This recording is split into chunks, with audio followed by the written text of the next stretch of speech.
Մարտիկ, ինչ կասեք 2016 թվականի պատերազմի եւ դրա վերջնական հետևանքների մասին։ Դժվար է եռաբլուրում ինչ-որ բան խոսելը, հուզմունքը ավելի մեծ է, բայց իրականություն գոյություն ունի, որի մասին իհարկե պետք է խոսվի։ Տեսեք, ամբողջ եռաբլուրում մեր բանակի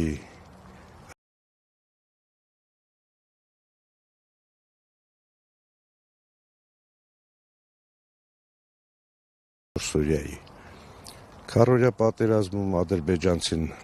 հետախուզական կարճ պատերազմ սկսեց, հասկացավ շարունակությունը ինչ պետք է անի, կարացավ կազմակերպի Ադրբեջանը անել, իսկ մենք թմբրած էինք, փոխանակ պատրաստվեինք ավելի մեծ պատերազմի։ Ես չգիտեմ, շատ կոնկրետ կարելի է եզրակացություն անել, որ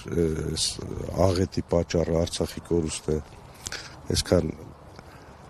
հայ տղամարդու կորուստ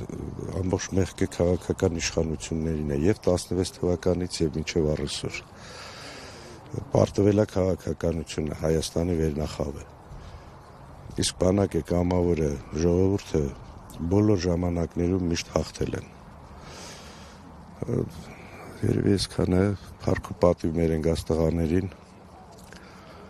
ու մի բան է նորից ոգեշնչում հայ մնալու, որ ասես տեսնում ենք դպրոցականներ, երիտասարդներ հայ ազգը չի ուրանա իր հերոսներին։ Իսկ ուրացողները մի գեղեցիկ օր պատասխան կտան